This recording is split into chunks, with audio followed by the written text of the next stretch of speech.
Selesai membersihkan rumah dan mengganti handle pintu yang rusak, kami bertiga meninggalkan rumah ini dan melangkah menuju rumah Bu Jumi. Untuk sementara aku harus hati-hati dengan Jaka. Dia tanpa berbeda dengan Bima. Tetapan nafsunya sangat terlihat jelas, dan aku harus mencari tahu ada apa dengan Putri Ibu Mintan. Mungkin dengan ini, aku juga mengetahui kebusukan apa yang dilakukan Pak Guntur dan putra-putranya. Sepertinya penduduk desa tidak berani berkutik terhadap mereka. Pengaruh keluarga Pak Guntur sangat besar. Oke, adikku. Kangka berlari mendekatiku dan merangkul pundakku saat kami masuk ke rumah Bu Jumi. Kangka, kapan sampai?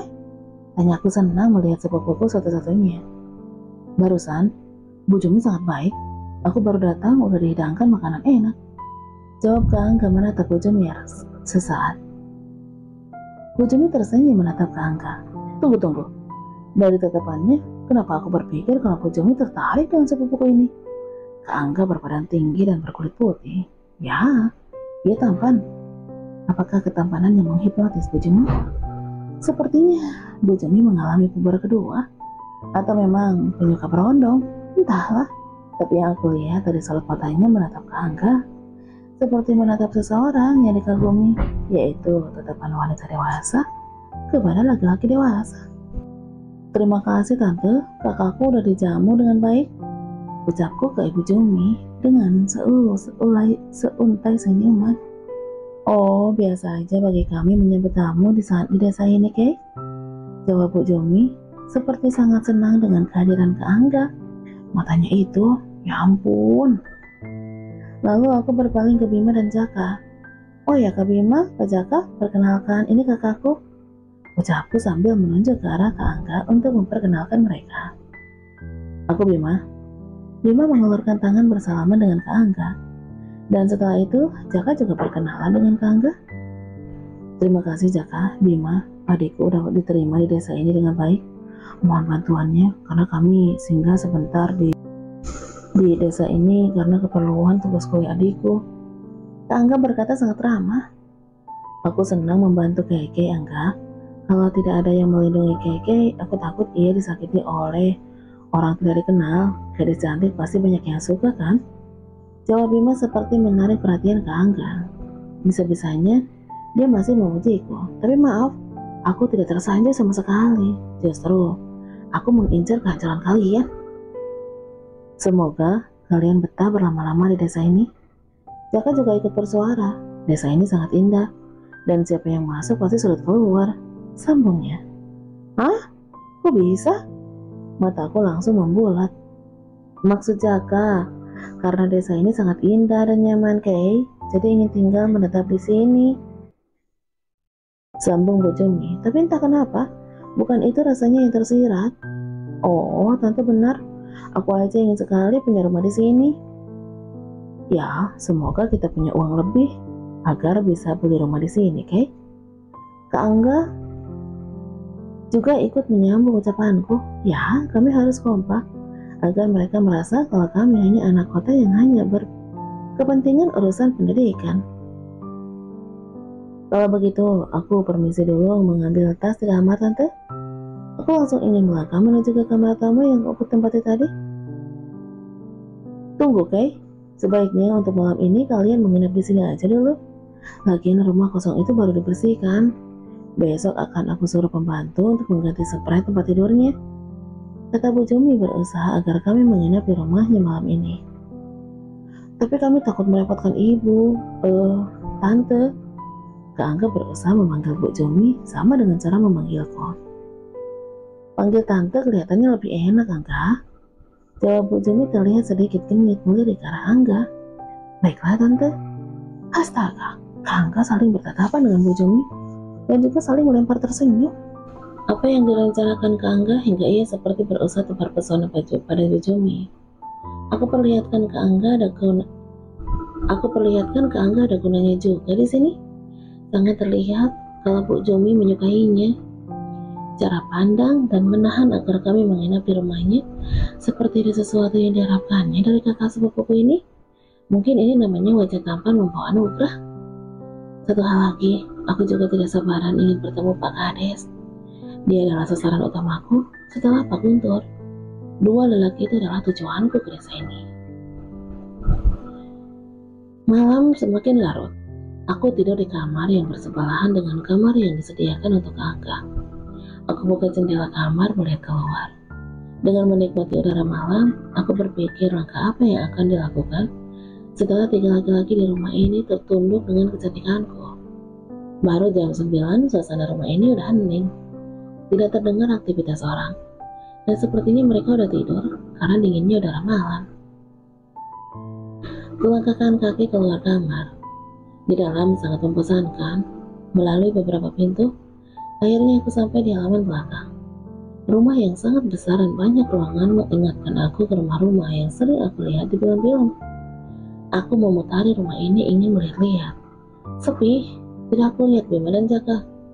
Apakah ini kebiasaan mereka kalau senja sudah berdiam diri di kamar?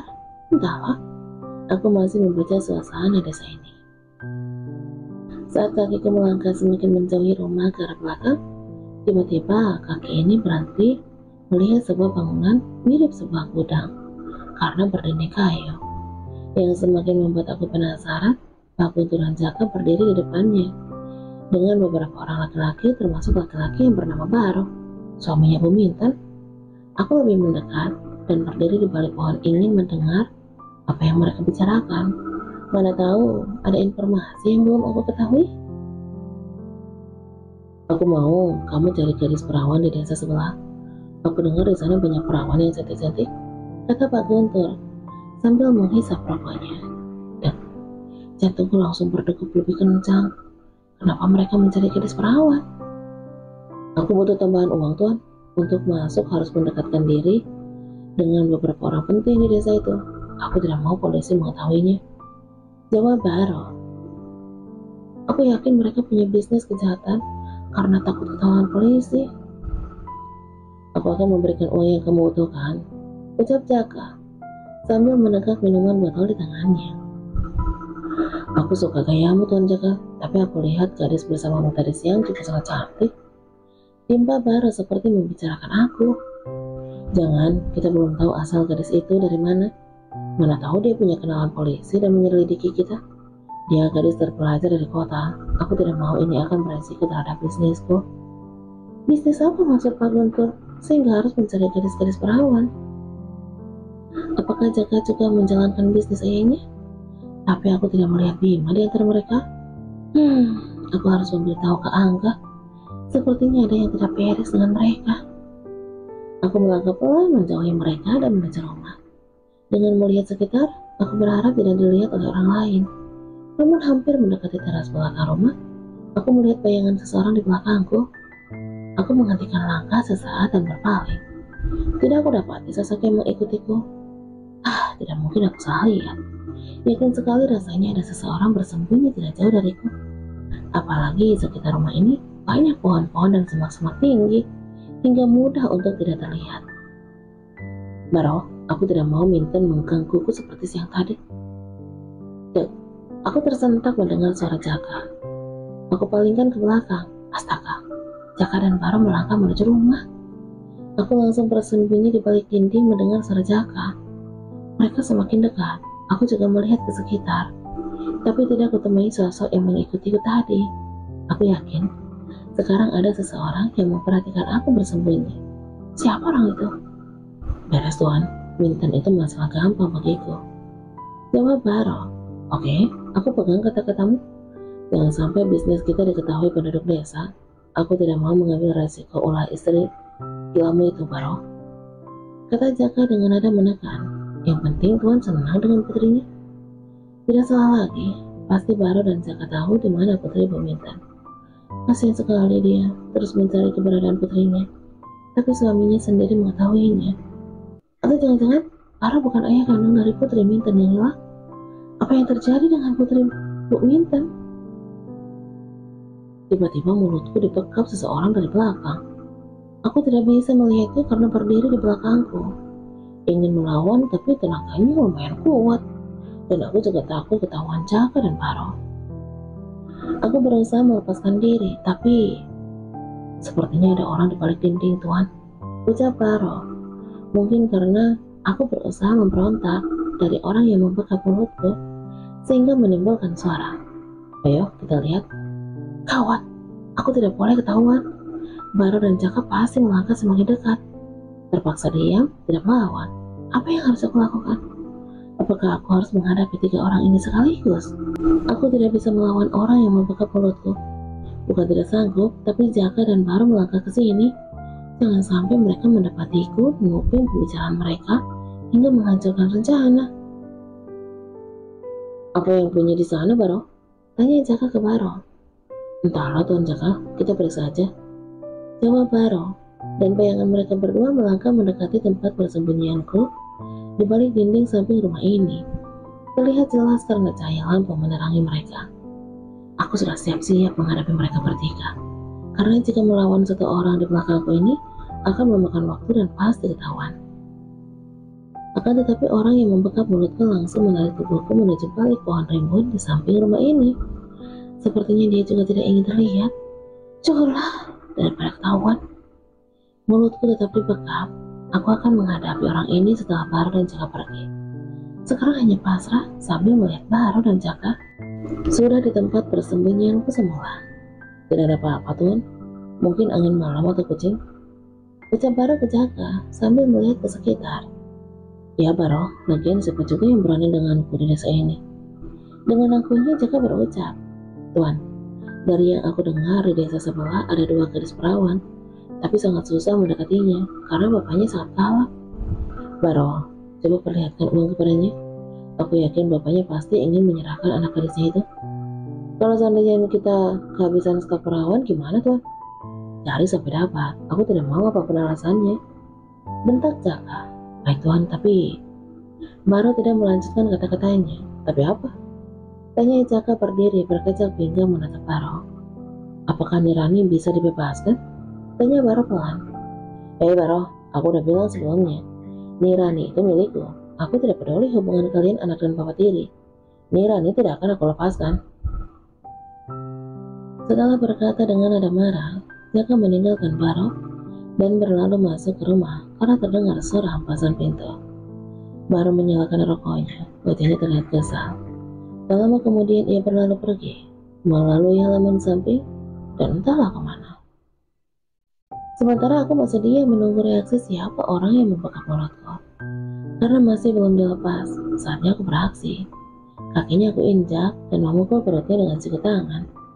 Hingga tangannya terlepas dari membekap mulutku. Sangat mudah, dia bukan lawanku. Aduh, dia terjatuh ke tanah sambil memegang perutnya. Dari suaranya aku tahu siapa dia, meskipun kepalanya memakai sepok. Ingin kulayangkan tendangan ke wajahnya, namun terhenti karena aku menyadari dia seorang wanita. Bu Minten, ucapku menatapnya. Sakit, kamu memukul perutku dengan keras. Jawab Bu Minten masih memegang perutnya. Maaf Bu, aku kira tadi siapa. Berdiri. Aku mengeluarkan tangan menolong Bu Minten berdiri. Apa yang kamu lakukan keluar malam-malam?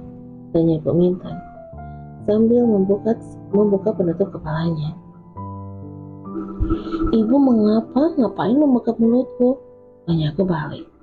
Aku melihat mengendap-endap di dekat gudang Tuan Guntur. Apa yang kamu cari di sana di desa ini?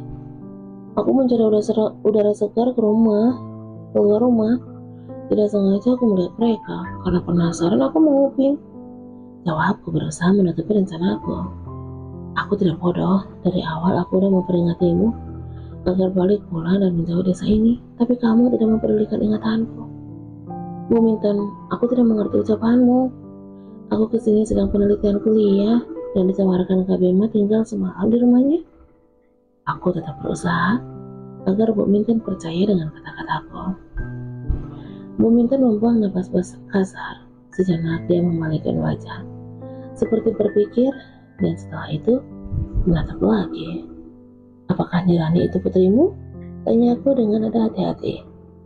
Tiba-tiba Bu Minten menarik tanganku bersembunyi lagi. Matanya tegang, melihat ke rumah.